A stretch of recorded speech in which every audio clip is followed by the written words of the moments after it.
Just landed in London, picked up my car from Manny, and it's looking a bit dirty, so we're gonna get it clean before we actually dive into this. I've had this for like, what, over 2 years, but I haven't really shown you lot what this car actually is. Let's go get it clean.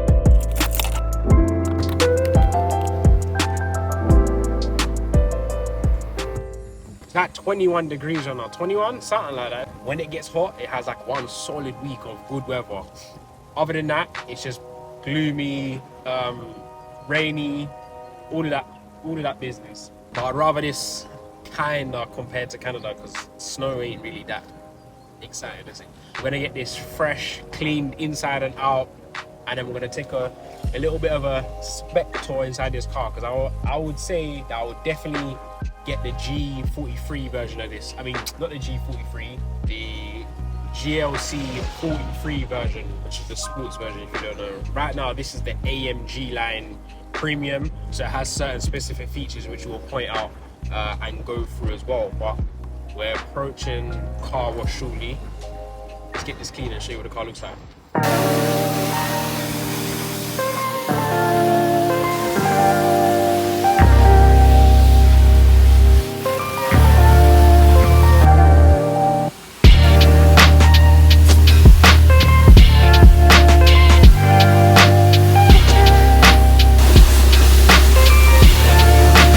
So we're at Ray's car wash right now.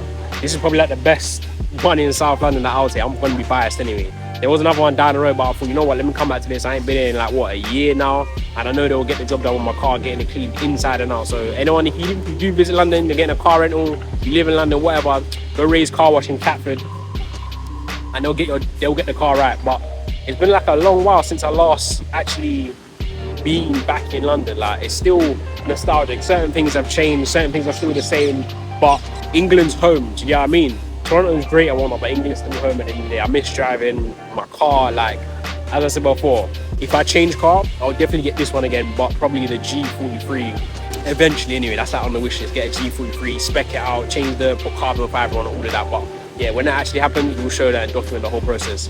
It's been like a long journey. Came from Rome, landed in Manchester, picked up the car, drove back down, which is a nice like 3-hour drive, and now we'll get the car cleaned inside and out. But yeah, let's go flip the car now, see if it's finished.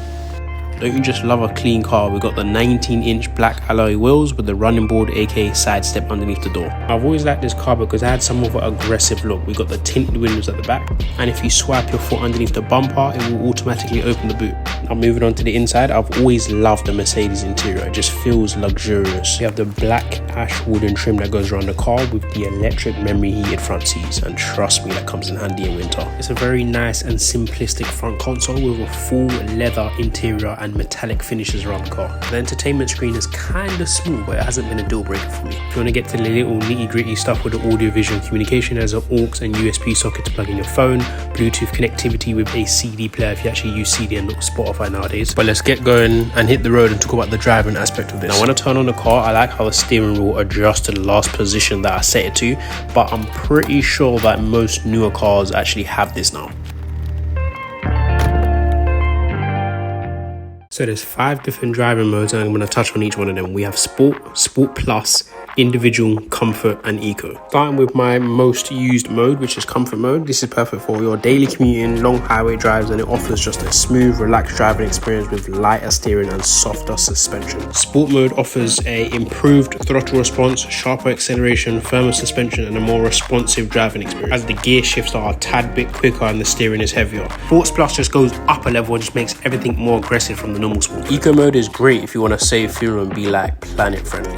Last is individual mode. This just simply allows you to fully customize your driving experience from the suspension, steering wheel, and so on and so forth. We're on the motorway right now, and for the most part, I can generally say that this is probably one of the most comfortable cars I've driven out of the few that I've had. And of course, the first one I had was a Corsa, then I went to a Mercedes A-Class, and now I've got the GLC 250D. I haven't had any issues when it comes to doing long distances, short distances. This feels like great as an all-round car. I specifically chose the SUV version opposed to the coupe because I just generally wanted something a bit more bulky and it has a like more of a family vibe to it, you know what I mean? We're in comfort mode, so the revs are heavy. It's much more of an easier drive, stiff steering wheel. I mean a lighter steering wheel. But when we actually change to Sport Mode Plus, it actually increases the revs, and also I'll be able to use the paddle shifts to shift up or shift down. And we're gonna actually go in the fast lane right now to actually take over and then just shift into like sports mode, just to kind of, basically you're not gonna be able to see it, obviously for safety reasons we're gonna show what speeds I'll be doing or whatnot, but we're gonna just shift it up into Sport Plus. Let's just overtake this, drop one gear, we're on the gear 6 right now, and see if we just pick up.